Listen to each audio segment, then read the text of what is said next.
Selamat siang juga Bu Rina, Alhamdulillah kabar saya baik Bu. Baik Ibu, terima kasih ya Ibu. Ibu sudah meluangkan waktunya untuk kita melakukan percakapan sebentar kali ini. Dan mohon maaf sekali kalau saya mengganggu waktu Ibu. Sama-sama Bu. Kebetulan ini saya masih ada mapel agama, jadi saya tidak mengajar di kelas dan Ibu tidak mengganggu waktu saya. Baik, nah ini Bu, rencananya saya akan melaksanakan supervisi akademik di kelas Ibu. Jadi saya akan mengamati proses pembelajaran saat Ibu mengajar. Nah, sebelum saya melaksanakan supervisi di kelas Ibu, kali ini saya akan melakukan percakapan pra-observasi terlebih dahulu ya Bu. Ya Bu. Nah, kira-kira dari percakapan pra-observasi kali ini tujuan apa yang ingin Ibu capai? Ya, baik, dari percakapan pra-observasi ini nantinya saya bisa menyusun perangkat pembelajaran yang bisa memfasilitasi murid ketika pembelajaran di kelas serta nanti bisa memudahkan murid dalam memahami materi yang disampaikan. Selain itu, nanti saya juga bisa menentukan strategi pembelajaran di kelas yang sesuai dengan kesiapan belajar murid. Baik, semoga dari percakapan kita kali ini nantinya Ibu dapat menyusun perangkat pembelajaran yang dapat memfasilitasi murid serta dapat menentukan strategi pembelajaran sesuai dengan kesiapan belajar murid ya Bu. Iya. Nah, kira-kira pada mata pelajaran dan materi apa itu ingin saya observasi? Nanti pada materi pelajaran IPAS kelas 6, materinya tentang kondisi geografis suatu negara. Baik, jadi di materi IPAS, mapel IPAS ya. Di mapel IPAS khususnya materi kondisi geografis suatu negara. Jadi besok saya akan mengamati observasi di pelajaran IPAS, materi kondisi geografis suatu negara ya Bu. Ya. Nah, lalu tujuan pembelajaran dari pembelajaran itu apa?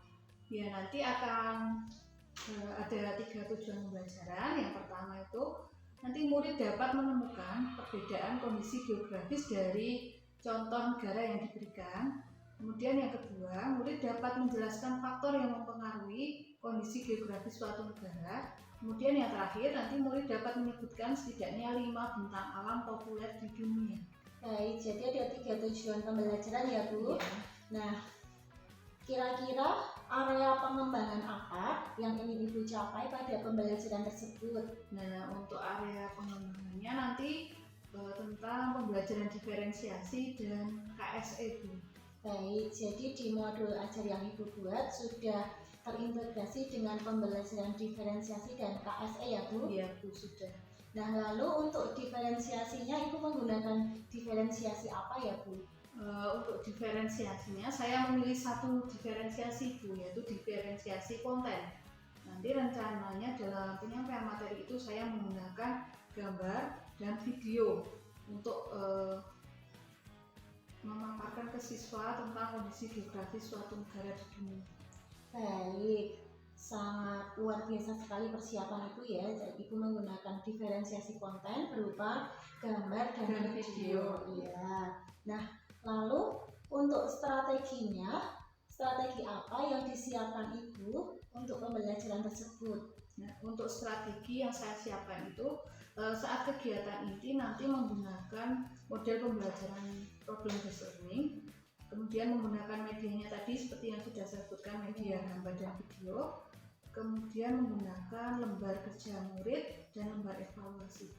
Baik, semoga besok dapat berjalan dengan sukses dan lancar ya Bu. Untuk persiapan strateginya dan diferensiasinya sudah bagus sekali, sudah dipersiapkan dengan matang. Semoga besok saat pembelajaran dapat berjalan lancar dan sukses, serta murid-murid bisa senang dalam belajar bersama Ibu. Ya, amin. Terima kasih ya Bu, semangat dan doanya. Iya. Kira-kira kapan saya bisa masuk ke kelas Ibu untuk memantau proses pembelajarannya? Besok hari Rabu kan kebetulan ada jadwal IPAS, nanti Ibu bisa survei, mensupervisi ya di kelas saya. Baik, jadi besok hari Rabu saya mohon izin saat pembelajaran IPAS saya masuk ke kelas Ibu ya, untuk mengamati proses pembelajaran Ibu. Baik Bu. Nah, kiranya percakapan kita kali ini cukup sekian dulu. Sampai ketemu di hari Rabu besok ya Bu. Ya Bu, terima kasih. Terima kasih Bu, selamat melanjutkan aktivitas kembali. Ya.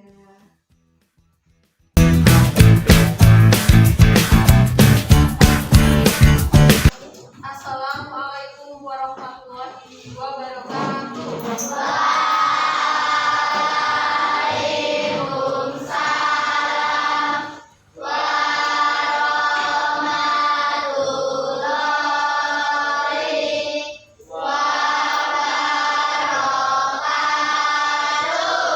Selamat siang anak-anak semuanya. Siang, Bu. Gimana kabarnya?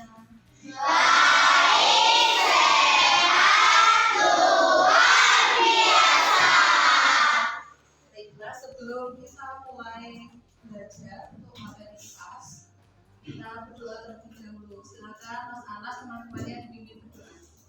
Mari teman-teman sebelum belajar kita berdoa. Berdoa mulai.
Terima kasih Mas Anas. Sebelum kita belajar, coba kalian tengok kanan kiri kalian, ada tidak temannya yang tidak masuk? Siapa yang tidak masuk? Siswa. Siapa kenapa? Sakit. Ya, kita doakan semoga Mbak Siva lekas sembuh. Sebelum kita belajar di sini, kita akan ada kesepakatan kelas 6. Walaupun tidak guru ingatkan setiap hari, tapi tetap kalian ingat.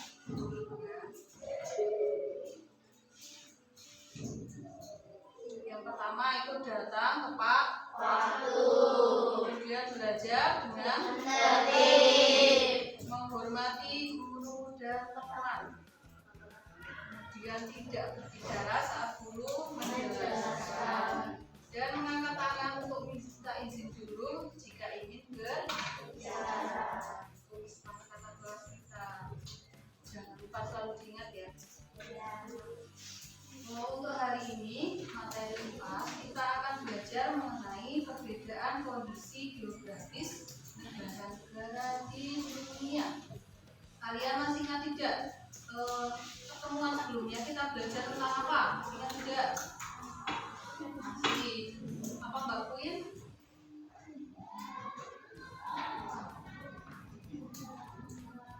Ada yang ingat? Kondisi geografis negara mana? Negara Asia, khususnya mana? Negara Asia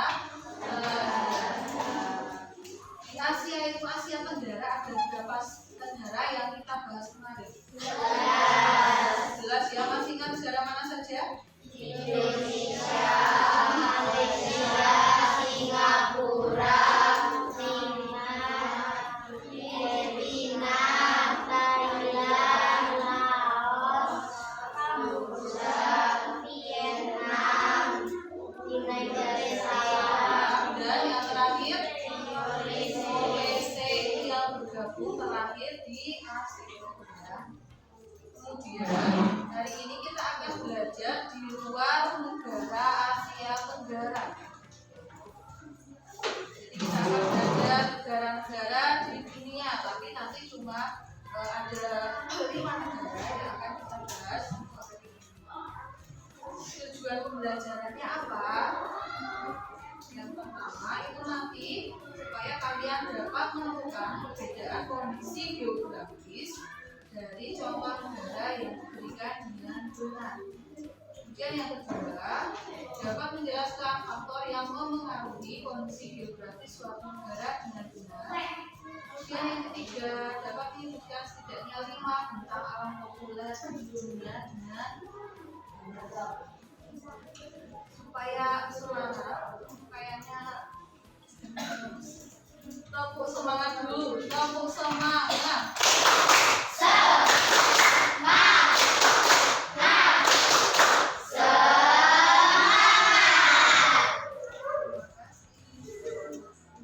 Sudah siap hari ini untuk belajar tentang perbedaan geografis negara di dunia?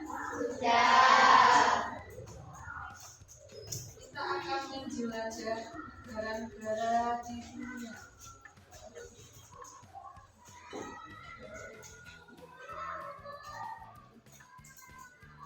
Sudah siap?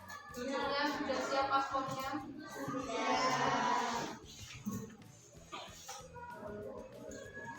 Nanti di situ ada clue dari setiap negara yang akan kita jelajahi.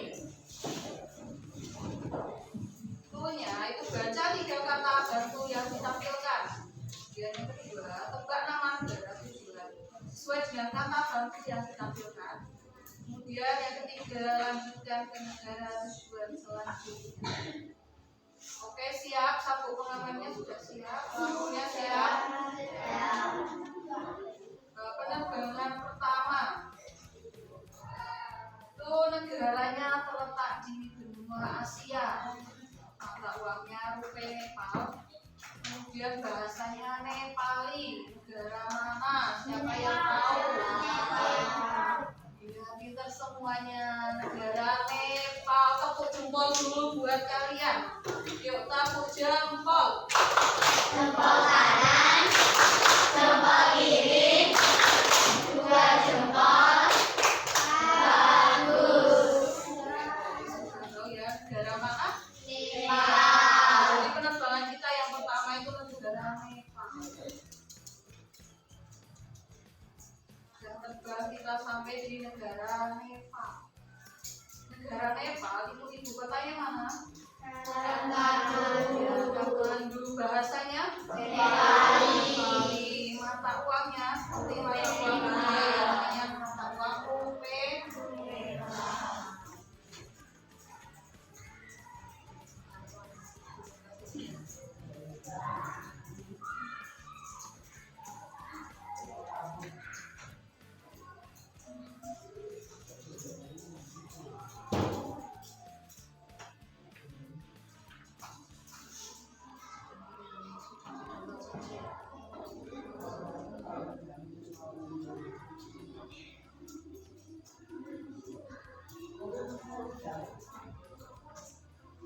Sini ada Saat mendengar negara yang dijuluki sebagai langit-langit dunia, negara mana yang ada di pikiran kalian? Negara ini mendapatkan julukannya karena titik tertinggi bumi berada di wilayahnya. Selain itu, negara ini juga merupakan rumah bagi 8 dari 10 puncak tertinggi di dunia. Negara ini juga dikenal sebagai tempat yang sedikit tersentuh oleh modernisasi dunia. Lebih lengkap tentang negara langit-langit dunia, inilah videonya.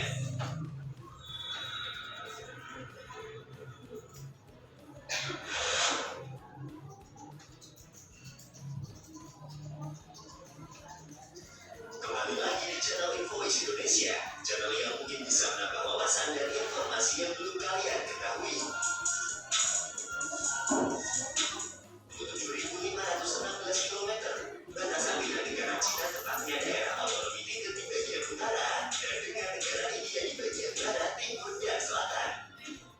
Total luas wilayah dari negara ini adalah 147.516 km persegi. Jika kita bandingkan dengan luas wilayah yang ada di Indonesia, luas wilayah negara Nepal masih sedikit lebih besar dari luas provinsi Kalimantan Barat yang memiliki wilayah 147.307 km persegi. Meskipun luas wilayahnya kecil, negara ini memiliki landscape yang bervariasi. bervariasi. Nepal dibagi menjadi 3 subdivision geografis utama yang dikenal sebagai Nepal, Pahat, dan Terai. Nepal adalah wilayah pegunungan yang bersalju dan terletak di pegunungan Himalaya besar. Wilayah ini membentuk bagian utara Nepal, sementara Pahat merupakan kawasan pegunungan yang umumnya tidak mengandung salju. Dan Terai adalah wilayah dataran rendah yang memiliki beberapa pegunungan. Wilayah Terai mencakup sekitar 17% dari total wilayah Nepal. Kathmandu adalah nama ibu kota dan juga merupakan kota terbesar di negara Nepal. Kota yang berdiri di atas ketinggian 1.400 meter di atas permukaan laut di lembah Kathmandu ini dikenal juga sebagai kota Kuil. Kathmandu sudah bertahun-tahun menjadi pusat sejarah, seni, budaya, dan ekonomi Nepal dan memiliki populasi multi etnis dalam mayoritas Hindu dan Buddha. Kemeriahan agama dan budaya merupakan bagian utama dari kehidupan orang-orang yang tinggal di Kathmandu. Jumlah penduduk di negara ini mencapai 28.705.714 jiwa. Nepal merupakan negara multikultural dan multi etnis. Negara ini adalah rumah bagi sekitar 125 kelompok etnis yang berbeda. Masyarakat Nepal berbicara dalam 123 bahasa yang berbeda dan mengikuti sejumlah agama adat dan rakyat selain agama Hindu, Buddha, Islam, dan Kristen. Nepal adalah negara sekuler, sebagaimana dideklarasi. Di negara Nepal, kondisi geografisnya ya kita lihat ya.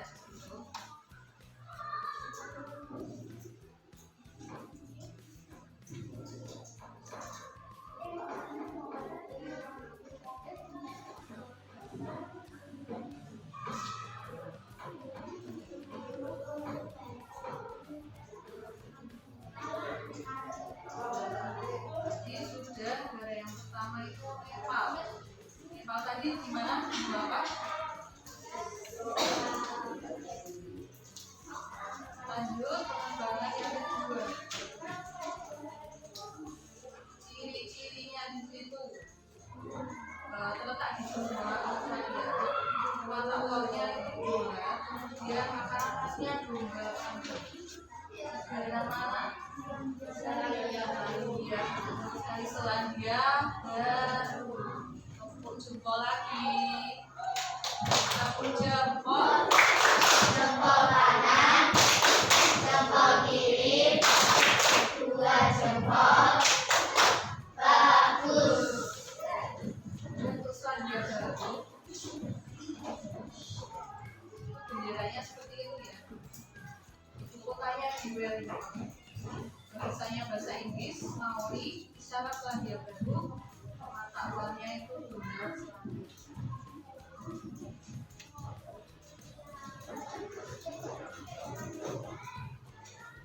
Dan sekarang kita ke penerbangan yang terakhir, penerbangan yang kelima.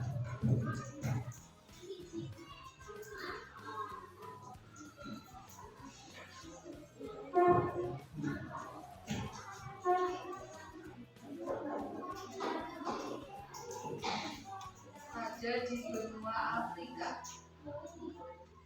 Kemudian ciri khasnya lagi dari kondisi geografisnya itu terkungkung daratan. Kemudian ibu kotanya itu di Bamako. Daerah mana?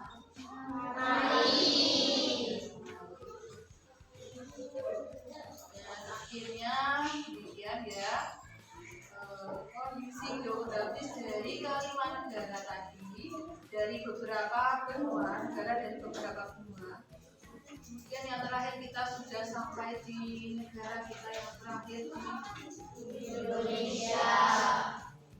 Nah, selain dari video, anak-anak juga bisa belajar dari gambar serta deskripsi yang ada di gambar tadi. Ini silakan nanti berkelompok bisa mempelajari dari sini ya. Di situ ada deskripsi negara-negara yang ada di luar negeri.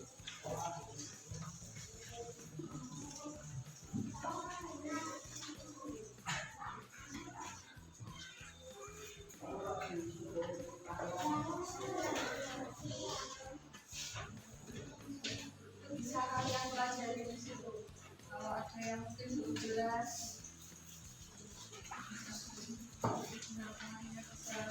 sama-sama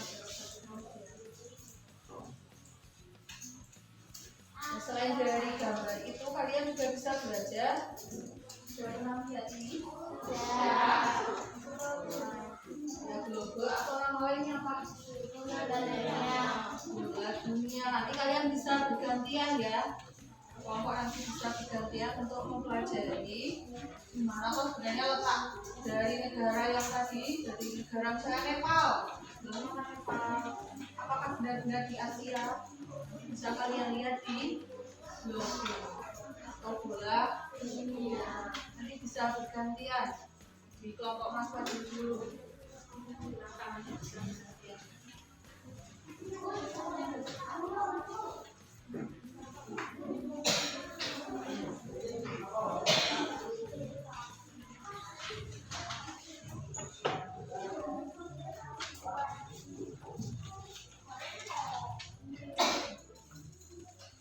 Kalian telah belajar tadi ada video, kemudian di situ ada gambar serta deskripsinya.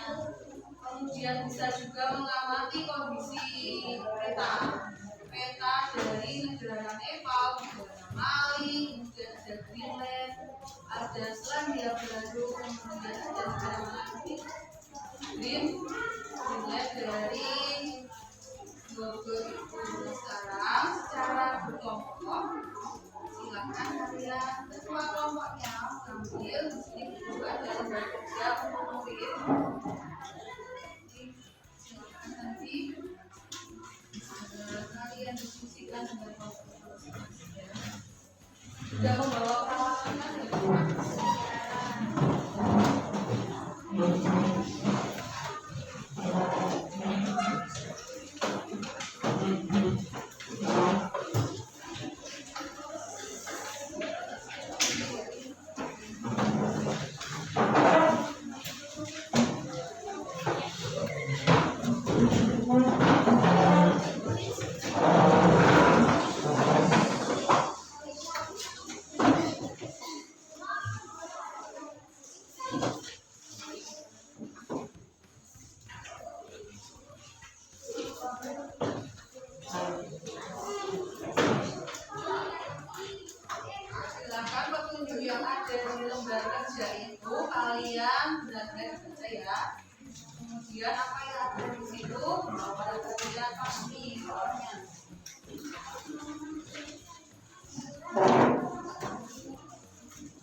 Sudah selesai, nanti salah satu kelompok maju dulu ya. Ini mau maju dari kelompok yang pagi. Mau presentasi dulu kelompoknya mana?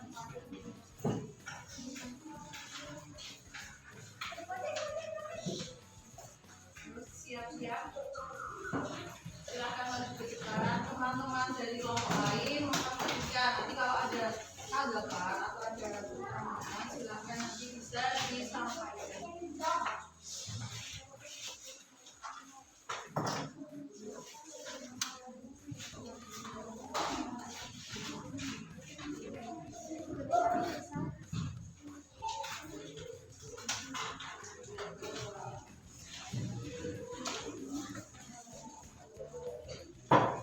Assalamualaikum warahmatullahi wabarakatuh.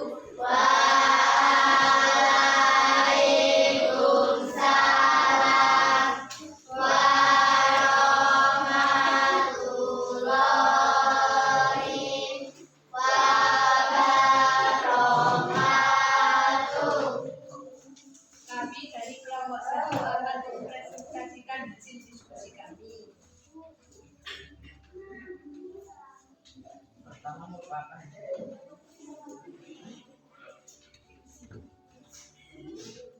New Zealand merupakan salah satu negara di benua paling datar di dunia. Di sini sebagian besar kawasan merupakan dataran dan tidak terlalu tinggi dari permukaan laut.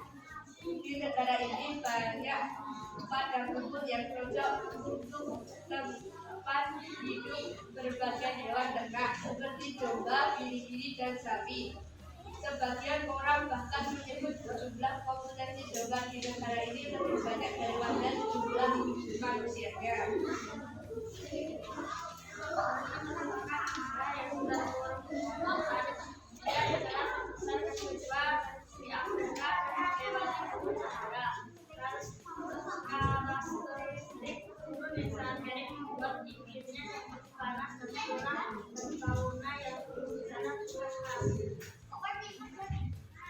dan meski namanya berarti hijau, negara ini memiliki area hijau tropik.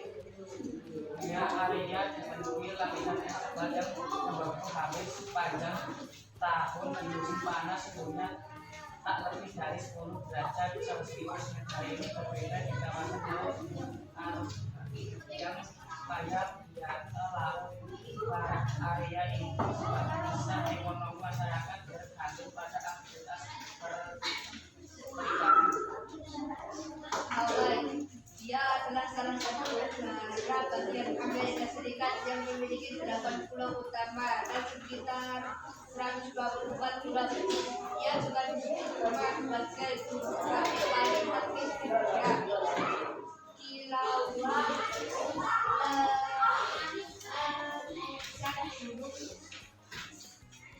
Kilauan yang terjadi di negara ini mengalami penambahan luas wilayah setiap tahun. Keberadaan migrasi sebagian dan masyarakat menjadi aktif pertanian dan berpeternakan sebagai komoditi utama.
Inilah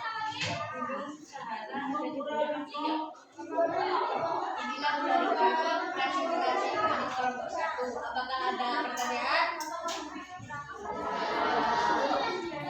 Sekian, terima kasih. Wassalamualaikum warahmatullahi wabarakatuh.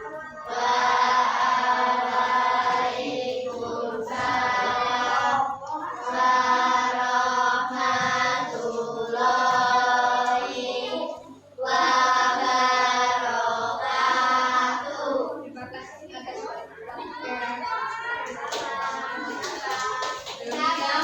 tepuk tangan ya untuk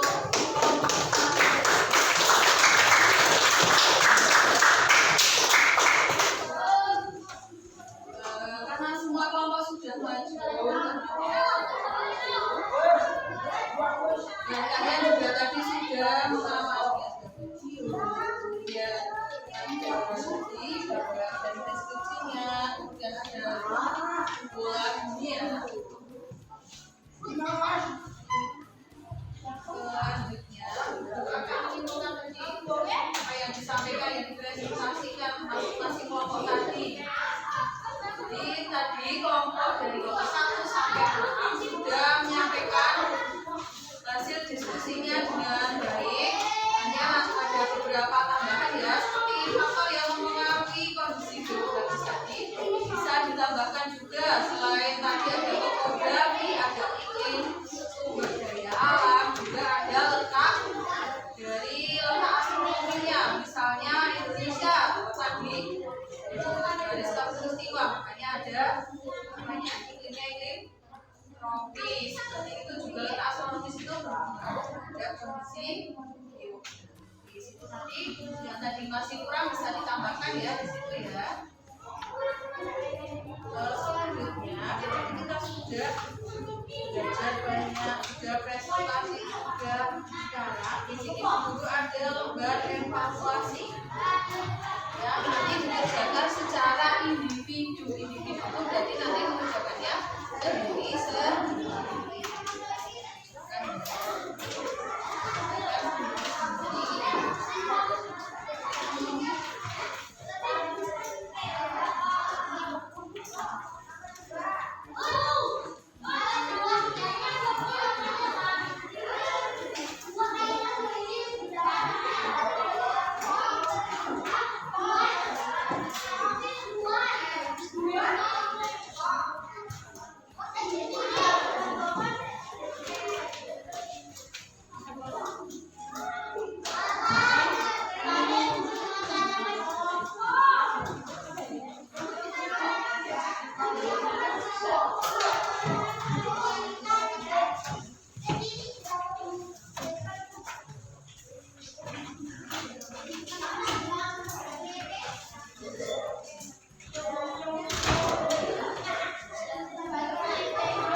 yang sudah kita pelajari? Apa yang sudah kita pelajari tadi? Ada yang mau menyampaikan? Ya, Mas Fadil, apa Mas Fadil?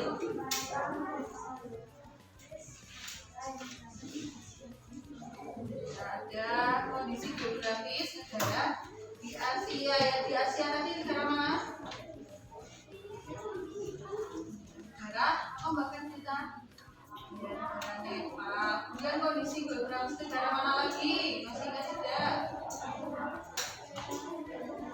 Ya, apa Mbak Naila? Ya, ada Greenland. Kondisi geografis negara mana lagi? Negara mana? Mali. Kemudian negara mana? Baik, satu lagi.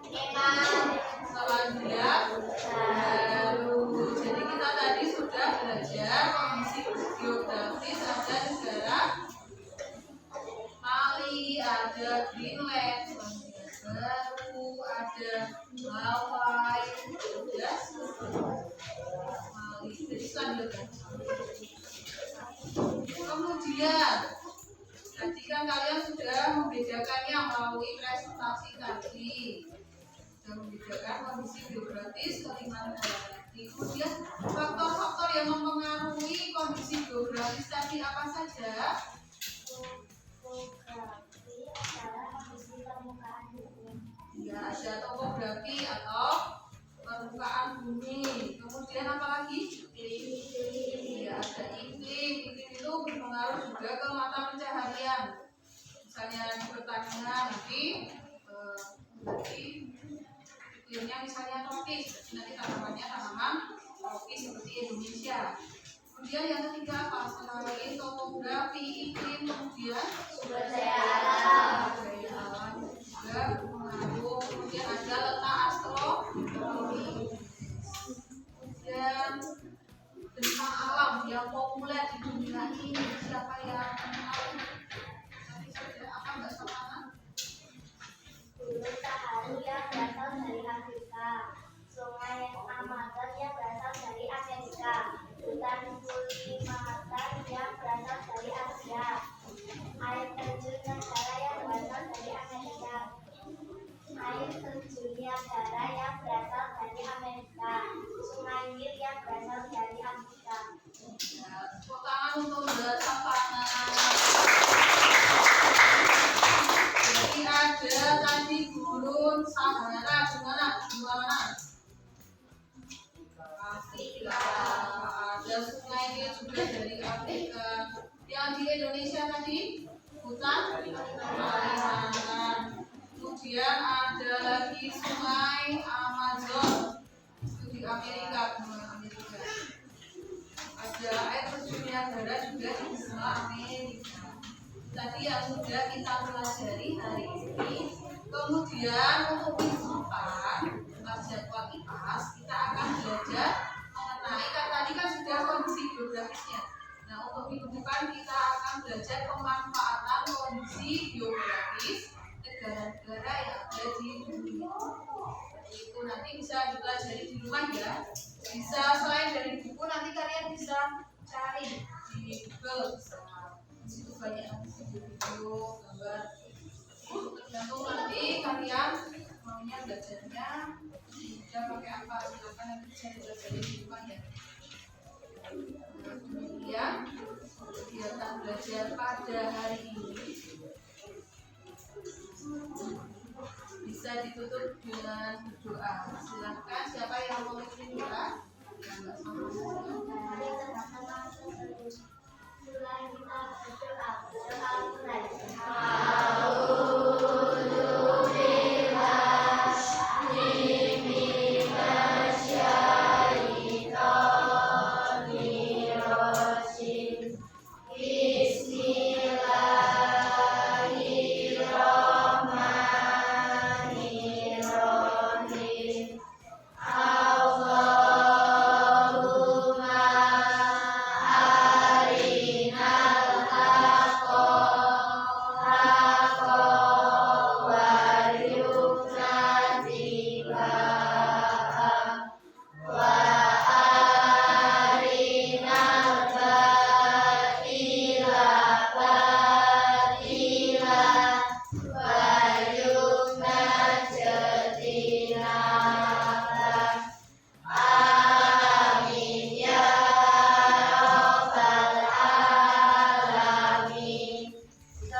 kita bersama calon guru angkatan 11 dan Tuan Progo yaitu Bu Rina Ratnawati yang hari ini akan melaksanakan percakapan pasca observasi berbasis coaching ini untuk memenuhi tugas aksi nyata modul 2023 angkatan 11.